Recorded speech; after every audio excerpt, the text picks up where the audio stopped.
Collision underneath the basket. Here's what happened. Happened on that play. Well, I didn't know exactly what happened when it happened. It was kind of just like a clash. But looking at the video, it just, Gabby and I ran into each other. Unfortunate, unlucky. I think we both have knots on our heads, so we both kept playing, so it's all right. Were you pretty dazed when you... Yeah, I think it's more of like what just happened, big like collision. I just need some time, felt my face, felt a growing knot, so that doesn't feel good. Lexie Hull didn't hold back as Indiana Fever dominates Seattle Storm without Caitlin Clark. The Indiana Fever delivered one of their most complete performances of the season, shocking the Seattle Storm in a dominant 95-75 win despite missing Caitlin Clark and several other key guards. The moment that defined the night came early, when Lexie Hull collided head-to-head with Gabby Williams while chasing a loose ball. The sound of the collision silenced Gainbridge Fieldhouse as Hull clutched her forehead, a swelling knot already forming.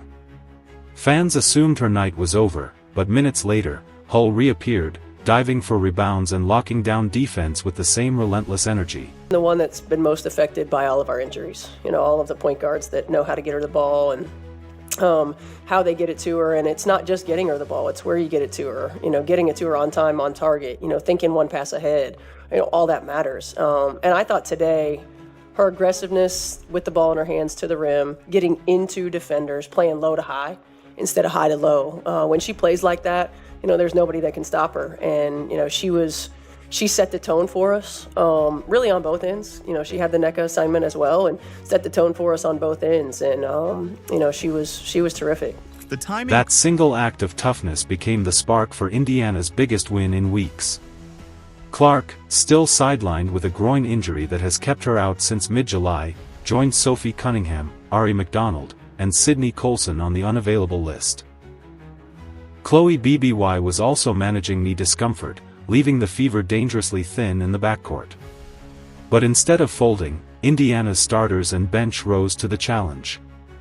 Aaliyah Boston imposed her will inside, scoring 27 points with 9 rebounds while defending the Storm's top threats. Odyssey Sims added 22 points, including a deep logo 3 that electrified the arena, and Kelsey Mitchell poured in 21 with clutch outside shooting. Getting back on the bench, was everybody just kind of staring at your forehead directly? I knew, yeah. Everyone's like, you look beautiful. I'm like, I know I look insane. But it honestly looks better now than it did when it first happened, so hopefully this goes down quick. Did you glance up at the video board to see it? Did you get a look at it? No, I could see it looking out. I could see it just from my own eyes. So I didn't need to look anywhere. I knew it was going to be big. No way. So it's in your peripheral vision? Yes. It was literally sticking out. I mean, it's still big right here, but it was bigger and I could see it. So they brought it down a little. Your teammates, your coach, the GM, everybody's just kind of talking about your toughness, I guess. So there's not really a good way to ask that question, but if you could just talk to me about that toughness and where that comes from. I mean, if I can play, if I feel like I can play, whether or not I look good or not isn't the problem. So, I think for me, it's just the team is the most important thing, getting wins is the most important thing, and if I can contribute in any way I can, that's what I'm going to do. So if it's playing a little injured, playing a little hurt, that is what it is. Awesome. Together, the trio ensured Seattle never found a rhythm, while Hull's return embodied the grit the Fever needed most. The win carried heavy playoff implications. Indiana entered the game with a 19-18 record, clinging to the final postseason spot while Seattle sat just ahead in the standings. Every possession mattered, but instead of showing desperation, the Fever dominated the boards, out-rebounding the Storm 42-21 and holding them to just 3 fast break points. Their defense forced Seattle into frustration while their offense spread across multiple contributors. Hull's toughness did not go unnoticed. Aaliyah Boston called her the definition of tough, while coach Stephanie White praised her grit, saying she never shows weakness, no matter the hit.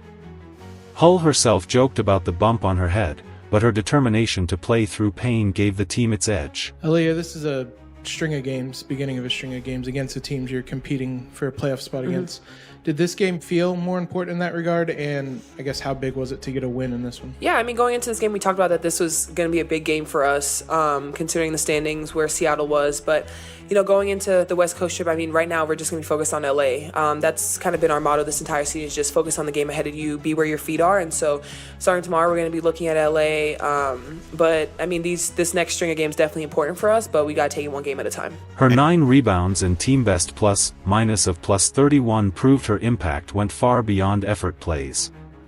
Adding to the drama, the game came on the same night as Nike's celebration of Caitlin Clark's new logo, with banners, shirts, and fans filling the arena. Though Clark could only cheer from the sidelines, her presence loomed large, and her return may be close. For the first time since her injury, Clark joined live practices this week, with Coach White confirming that her recovery is progressing toward game action. With just 6 games left in the regular season, the Fever proved they can win without their superstar, but her comeback could elevate them into a true playoff force.